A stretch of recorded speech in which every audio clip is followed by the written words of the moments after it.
सुखिनः सन्तु सर्वे सन्तु निरामयाः सर्वे भद्राणि पश्यन्तु मा कश्चित् भवेत् काले वर्षतु पर्जन्या पृथिवी शस्यशालिनी देशोऽयं शोभरहितो ब्राह्मणाः सन्तु अधराः सदनाः सन्तु जीवन्तु शरदः शतं धर्म की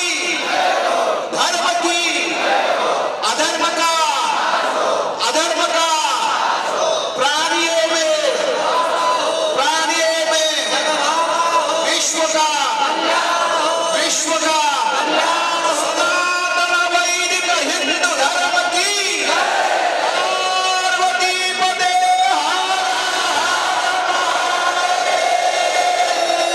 अवधूत गिरिधरस्ति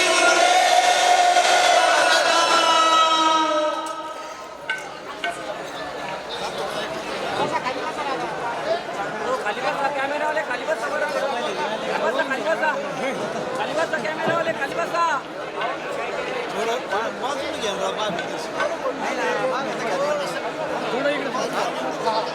थोडंसं माग सारखा रे सारखं बरं माग कॅमेरा वाले खाली बसा बरं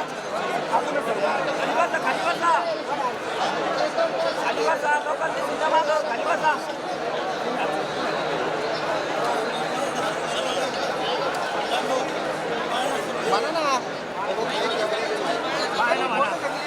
पाळणा सुरू करायला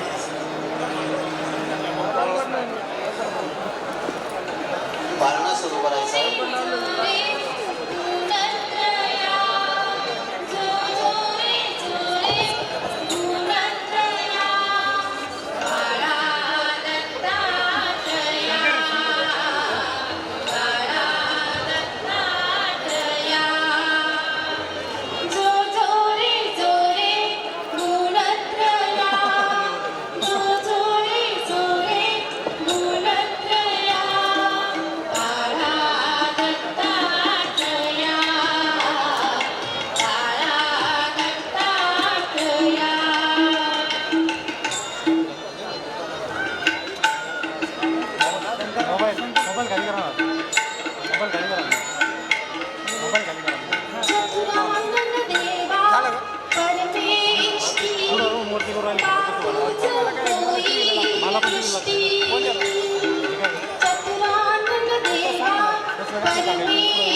सद्गुरु किसनगिरी बाबा की जय। सर्वेत्र सुखी न संतु सर्वे संतो निरामयः। आज भगवान दत्तात्रयाच्या या पुण्यभूमीमध्ये श्री क्षेत्र देवगड त्याचप्रमाणे श्री समर्थ सद्गुरु किशनगिरी बाबा यांच्या या तपोभूमीमध्ये आज भगवान दत्तात्रयाचा जन्मोत्सव उपस्थित सर्व संत महंत ब्रह्मवृंद आणि सर्व पक्षातील सर्व नेते मंडळी मान्यवर आणि उपस्थित सर्व माता भगिनी आणि सर्व देशप्रेमी ईशप्रेमी बांधव, आज आपण भगवान दत्तात्रयाचा हा जन्मोत्सव अतिशय आनंदामध्ये पार पाडलेला आहे। सर्व जाती धर्मातील बांधव या ठिकाणी एकत्र झालेले आहेत। सर्वच पत्रकार बांधव या ठिकाणी आहेत।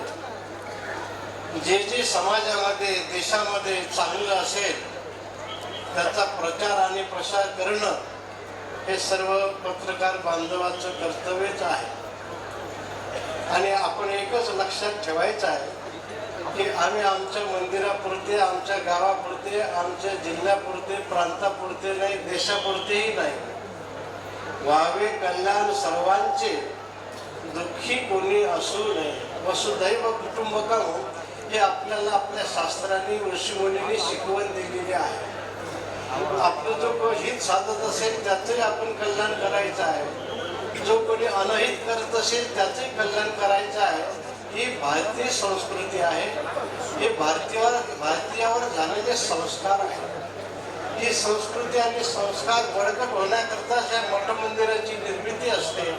आज आमचे सर्व पूजनीय संत या ठिकाणी उपस्थित आहेत। त्या मठ मंदिराला चांगल्या प्रकारचा आकार देण्याकरता जे काही अर्थाचं बळ लागते ते सर्व भक्तगण, आपले सर्व नेते मंडळी उपस्थित आहेत। या सर्वांच्या हातून हे सर्व कार्य सदैव होत राहा।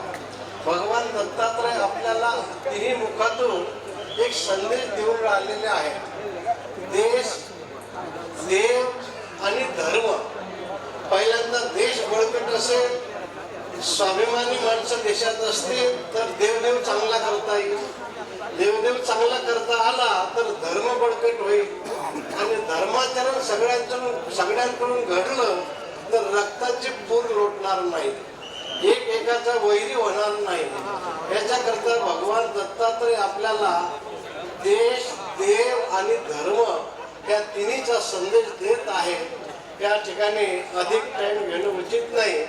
सर्व भक्त मंडळी तटस्थ उभी आहेत। आज जी जी मंडळी या ठिकाणी आहेत त्या सर्वांचं, संत महंत ब्रह्मवृंद मंडळी, नेते मंडळी आणि सर्व भक्तगणांचं दत्त मंदिर संस्थांच्या वतीने आणि भक्तगणांच्या वतीने आम्ही हार्दिक हार्दिक हार्दिक अभिनंदन करतो। आणि एकच आपण फक्त काही करू की आपण जाता जाता भगवान दत्तात्रयाला प्रार्थना करू की प्रभू, आता देवाची रूप राम, कृष्ण, दत्त, जी जी आपली श्रद्धेची देवता असेल, आज दत्तात्रयाचा अवतार झालेला आहे। ब्रह्मा, विष्णू, महेश तिन्ही देवाचं एकीकरण म्हणजे दत्तात्रयाचं प्रकटीकरण आहे। भगवान दत्तात्रयाला प्रार्थना करू की आमच्या समाजामध्ये, आमच्या देशामध्ये ज्या काही आम्ही निर्माण केलेल्या गोष्टीने अडीअडचणी येऊन राहिलेल्या आहेत अशा सर्व मतभेदाच्या गोष्टी दूर व्हाव्यात आणि सर्वांच्या मध्ये सलोखा सदैव नांदत राहावा। आणि हे करत असताना कधी अवर्षण, कधी अतिवृष्टी आणि कधी रोग राहील। आता 2-3 वर्ष झाले कोरोना गेला होता ओढकटी बांधून, आता पुन्हा आणखी कोणत्या तरी स्टेशनवरून यायच्या मागे आहे। तेव्हा आपण प्रार्थना करू भगवान दत्तात्रयाला, तो कोरोना हुशार आहे। पहिलं नाव त्याचं वेगळं होतं आणि आता नाव बदलून आलेलं आहे पहा। तर जरी नाव बदलून आला तरी आपण आपल्या कृतीमध्ये, आपल्या कार्यामध्ये कुठलाही बदल होऊ देता कामा नये। कोरोना येऊ दे, आलं तर काही बिघडत नाही, त्याची भीती बाळगू नका। त्याची भीती बाळगली नसलेली इंजेक्शन घेतलं की त्रासही होते, आपण अनुभवलेला आहे। म्हणून भगवान दत्तात्रयाला प्रार्थना करू की प्रभू नेते मंडळीलाही देशाचे काम करणारे किंवा तालुक्या जिल्ह्याचे काम करणारे जे नेते मंडळी असतील त्यांनाही हा त्रास व्हायला नको, तर आमच्याही कृतीतून काही त्रास व्हायला नको, असा मार्ग आपणच काढा आणि हा डोकून पाहत असलेला कोरोना त्याला आमच्या देशातून दुसऱ्या देशात पाठवू नका, जागेवरच संपून टाका. कारण भारताच्या बाहेर जायचं म्हटलं तेव्हा आपली वेळ अपुरी बुद्धी झाली. असू द्या, पडोशीवाले आपल्याबद्दल काय विचार करत असतील ते करू द्या, पण त्यांचं कल्याण व्हावं हीच आपल्याला इच्छा व्यक्त करायची आहे. कोण काय विचार करते याला महत्व नाही, आपण चांगला विचार करत राहा. आणखीन एक जाता जाता आम्ही सर्वांना प्रार्थना करतो, आपल्या सर्वांच्या भक्तीच्या जोरावर भगवान प्रभू रामचंद्राचे मंदिर अयोध्येमध्ये दिव्य भव्य तयार झालेलंच आहे, राहिलेलं थोड्या दिवसात होईल. परंतु अगोदर गर्भगृहामध्ये प्रभू रामचंद्राची मूर्ती स्थापना येत्या 22 जानेवारीला होणार आहे आणि वैभव संपन्न कार्यक्रम जगामध्ये आदर्श ठरेल अशा प्रकारचा, कुठल्या जाती धर्माचा कार्यक्रम नाही, हा कुठल्या पक्षाचा नाही, हा संपूर्ण भारतीयांचा कार्यक्रम आहे. आणि आपण त्या दिवशी सर्वांनी एकत्र तिथं जाऊन गर्दी करण्यापेक्षा ठराविक संतांनी ठराविक मंडळीला निमंत्रण आहे, परदेशातील काही प्रधानमंत्री अध्यक्षांनी निमंत्रित केलेले आहे, पण आपल्याला दर्शन घेण्याकरता पुढचे 6 महिने प्रत्येक प्रांताला ठरवून दिलेले आहे. त्यावेळेस आपण सर्व एक कार्य डोळे भरून पाहू शकता.